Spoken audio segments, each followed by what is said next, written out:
राधे राधे दोस्तों, स्वागत है आप सभी भक्तों को अपनी YouTube चैनल श्री वृंदावन धाम को डोट। इस चैनल पर आप सभी भक्तों के लिए प्रतिदिन पूज्य गुरुदेव जी की अमृत वाणी श्रवण करने की लाभ प्राप्त होगा। इस चैनल को क्रिएट करने का एक ही मकसद है, आप सभी भक्तों के पास संतों की अमृत वाणी का लाभ प्राप्त हो सके।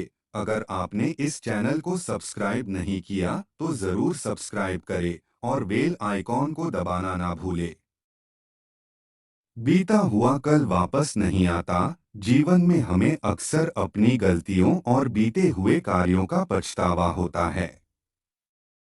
हम खुद को सोचते हैं कि क्या होता अगर हमने वह कार्य नहीं किया होता या उस गलती को सुधार दिया होता।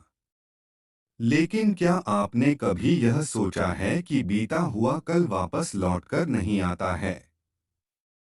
यहाँ हम एक छोटी लेकिन गहराई से सोचने वाली महात्मा बुद्ध की इस कहानी के माध्यम से देखेंगे कि हमें अपनी भूलों को भूलकर आगे बढ़ना चाहिए। महात्मा बुद्ध एक गांव में प्रवचन सुना रहे थे। उन्होंने पास हुए लोगों के समीप अपनी मधुर वाणी से सभी को संबोधित करते हुए बताया कि हर किसी मनुष्य को धरती माँ की तरह सहनशील तथा क्षमाशील होना चाहिए। क्रोध मानव का ऐसा शत्रु है जो दूसरों को तो हानि पहुँचाएगा, साथ में खुद भी उससे नहीं बच पाएगा। इसलिए क्रोध ईर्ष्या मानव की सबसे बड़े शत्रु है। सभा में सभी लोग शांति से उनकी बात को ध्यान पूर्वक सुन रहे थे। तभी वहां उस सभा में एक अति क्रोधी व्यक्ति भी उपस्थित था। वह पहले तो उनकी बात सुनता रहा, फिर वह अचानक महात्मा जी से क्रोधित होकर बोला। बोलते समय उसका आंखें खून के समान लाल हो रही थी। उसने बोला कि तुम ढोंगी हो, यहाँ बैठकर लोगों को बेवकूफ बना रहे हो। यह जो भी तुम कुछ कह रहे हो ना, इसको सचमुच करना बहुत मुश्किल है। समझे, तुम्हारी इन बातों का कोई मतलब नहीं है। यह सब बातें कोई मायने नहीं रखती असल जिंदगी में। कहानी सुनाना बंद करो धूर्त महात्मा, और जहाँ से आए हो वहीं चले जाओ। ऐसे कठोर वचन सुनकर भी महात्मा जी ने उस क्रोधी पुरुष का कोई विरोध नहीं किया और न ही उसकी बातों पर कोई भी प्रतिक्रिया दी। वह शांत रहे और अपना काम करते रहे।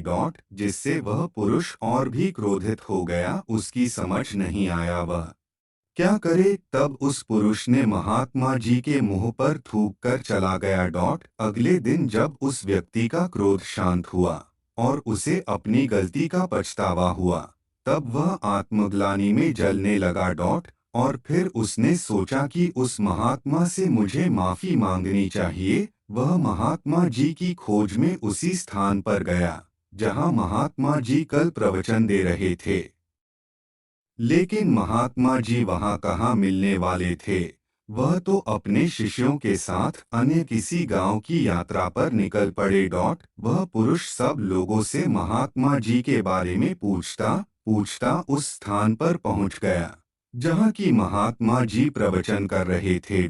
तब उस पुरुष को महात्मा जी के शिष्यों ने उसे उनके पास जाने से रोका, लेकिन महात्मा जी ने अपने शिष्यों को आदेश दिया कि आने दे उस पुरुष को। तब वह पुरुष महात्मा जी के चरणों पर गिर गया, उनसे बोला, मुझे क्षमा कीजिए महाराज। उसने महात्मा जी से पूछा, क्या आप भूल गए हो कि मैं वही जिसने कल आपका इतना अपमान किया था। मैं अपने दुष्ट कृत्य की आपसे माफी मांगता हूँ।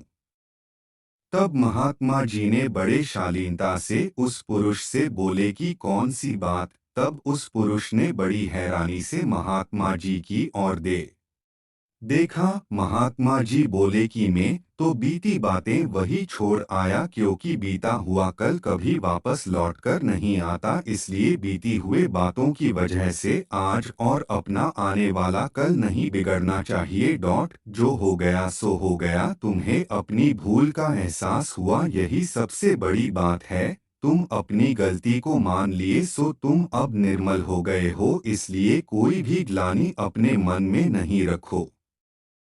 अपने आने वाले कल के बारे में विचार करो और उसे सुधारने का प्रयास करो। महात्मा जी की बात सुनकर उस पुरुष के मन का भार हल्का हो गया और उसने महात्मा जी के चरणों को पकड़कर कहा, आज से मैं अपने क्रोध का त्याग करता हूँ और धैर्यवान और क्षमाशील होने का प्रण आज से लेता हूँ। निष्कर्ष तो दोस्तों, हमें इस कहानी से यह प्रेरणा मिलती है कि यदि अपने बीते हुए कल की गलती को लेकर हमें वर्तमान में उसका पछतावा न कर, उस गलती को हमें अपने भविष्य में कभी नहीं करना चाहिए।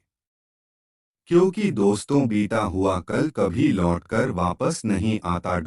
तो अगर आपको महात्मा गौतम बुद्ध की इस कहानी से कुछ सीखने को मिला हो तो अपने दोस्तों के साथ इसे जरूर शेयर करें।